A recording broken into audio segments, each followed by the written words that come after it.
Ótimo dia, amigos da Sala 57. Que bom falar com você nesta manhã de quinta-feira. Hoje eu quero especialmente gravar dois áudios.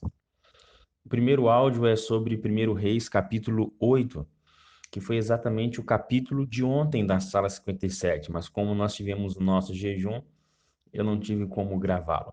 E depois, hoje mais tarde, provavelmente pela parte da noite, eu quero gravar o capítulo 9, que é o capítulo de hoje da nossa reflexão. O capítulo 8, ele narra o momento onde Salomão traz a Arca da Aliança para dentro do santuário, né, o templo que ele construiu, e dentro dessa Arca da Aliança estão ali as tábuas que o Senhor deu a Moisés no Monte Sinai, as tábuas do testemunho que contém exatamente a lei moral. Êxodo capítulo 20, você pode dar uma olhada lá se você tiver em dúvida em relação. E Moisés coloca essas tábuas dentro da arca, né, próximo a Horebe. E assim, durante toda a peregrinação do povo de Deus pelo deserto, durante todo o momento em que eles entram na terra prometida, para onde eles iam, levavam a arca como um símbolo da presença de Deus. Agora, depois que Salomão faz com que os sacerdotes coloquem a arca no seu lugar santíssimo do templo, abaixo dos querubins que cobriam com as suas asas, todos revestidos de ouro. Os sacerdotes, eles estão começando a sair do santuário. E quando eles começam a sair do templo, uma nuvem começa a encher toda a casa do Senhor. Da mesma forma, quando Moisés e Arão edificaram o santuário, né, a tenda da congregação no deserto, que logo no dia da consagração daquela tenda, a glória de Deus através de uma nuvem enche o lugar santíssimo e lugar santo, a ponto que nem Arão nem Moisés conseguem ficar dentro da tenda, eles vão para fora. Desse mesmo modo, o Senhor se manifesta de forma poderosa nesse momento em que Salomão é, coloca a arca, o sacerdote sai e o Senhor se manifesta. Nessa nuvem, o verso 11 diz que nenhum sacerdote conseguiu ministrar e eles não conseguiam ficar em pé por causa dessa nuvem. É uma forma simbólica que Deus encontrou de demonstrar para os seus filhos a aceitação que ele estava tendo de tudo que eles fizeram, de demonstrar para eles que a presença dele ali agora seria mais efetiva. Não que Deus não fosse, mas era uma representação visual para o povo. E o verso 11 diz que aquela nuvem era a glória do Senhor que encheu a casa do Senhor. Eu poderia, no dia de hoje, refletir apenas sobre esse texto. Esse capítulo, ele é um capítulo extraordinário, amigos. Todos esses mais de 50 versos que nós encontramos nesse capítulo, eles trazem para a gente lições singulares. E eu fiquei pensando nesse momento, né, desses versos até o verso 11. A glória do Senhor encheu a casa do Senhor. Por que será que hoje, em nossos dias, a glória do Senhor muitas vezes não é sentida quando estamos em sua casa? E eu faço até uma pergunta desafiadora. Será que todas as igrejas realmente são o templo do Senhor? Será que todas as igrejas, ou todos os locais onde as pessoas se reúnem para cultuar, realmente ali é a casa do Senhor? Eu pergunto isso não baseado na minha arrogância ou na minha prepotência, mas baseado no que o texto nos ajuda a entender. Percebam que a glória do Senhor só foi manifesta depois que Salomão coloca dentro do templo a arca que continham as tábuas da aliança, que representava as orientações de Deus para o povo e a harmonia do povo em obedecer às orientações de Deus, da lei moral, é que faziam exatamente essa ligação, esse elo de santidade, de santificação, de separação, de exclusividade para com Deus. Porque hoje a glória do Senhor muitas vezes não enche os nossos cultos. Porque hoje a glória do Senhor muitas vezes não é manifesta em vários locais.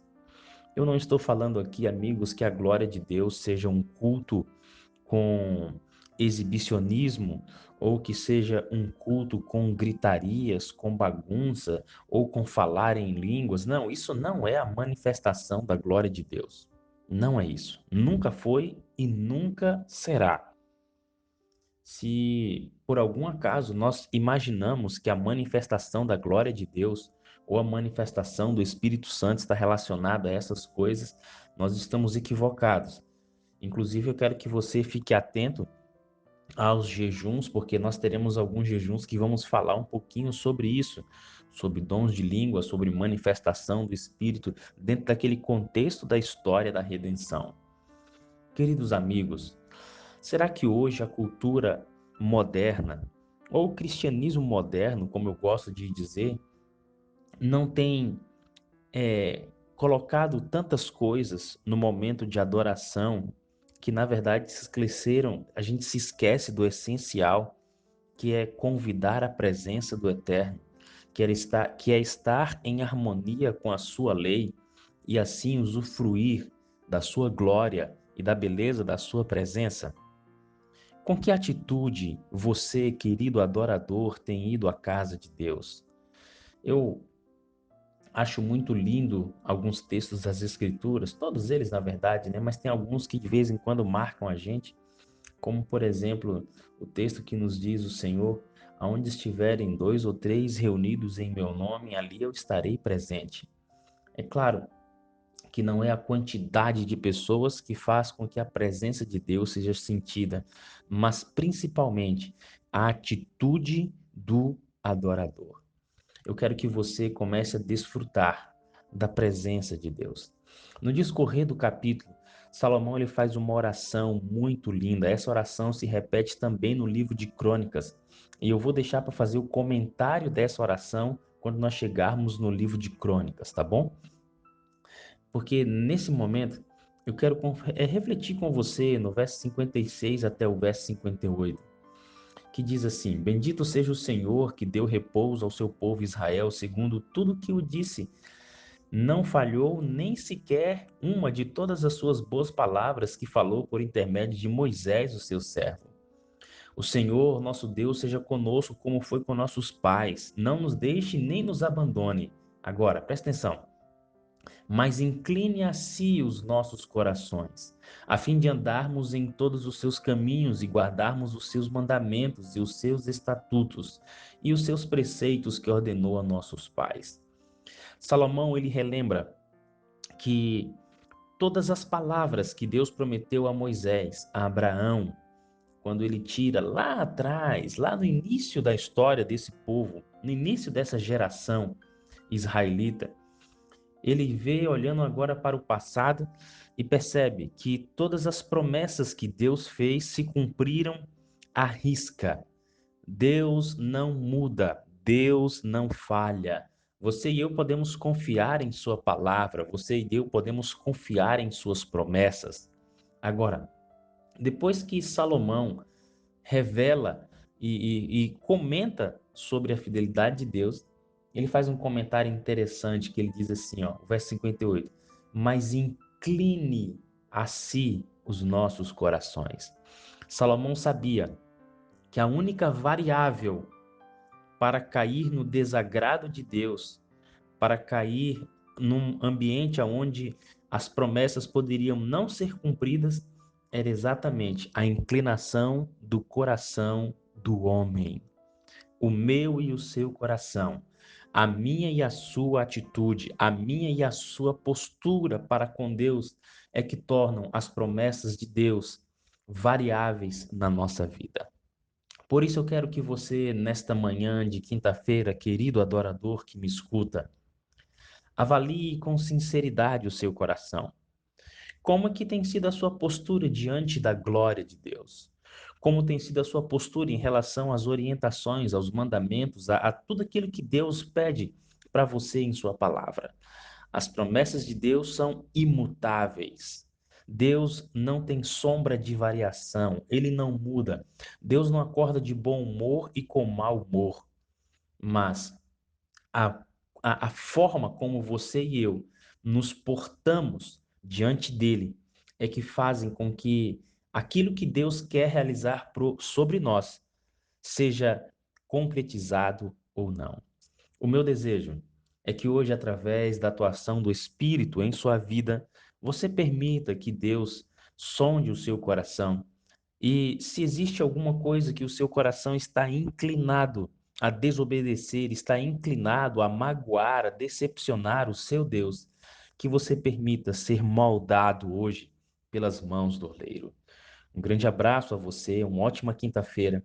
Que Deus regue a sua existência com a sua graça e com o seu amor, que você sinta a presença dele, que você reflita a face de Jesus aonde você estiver indo.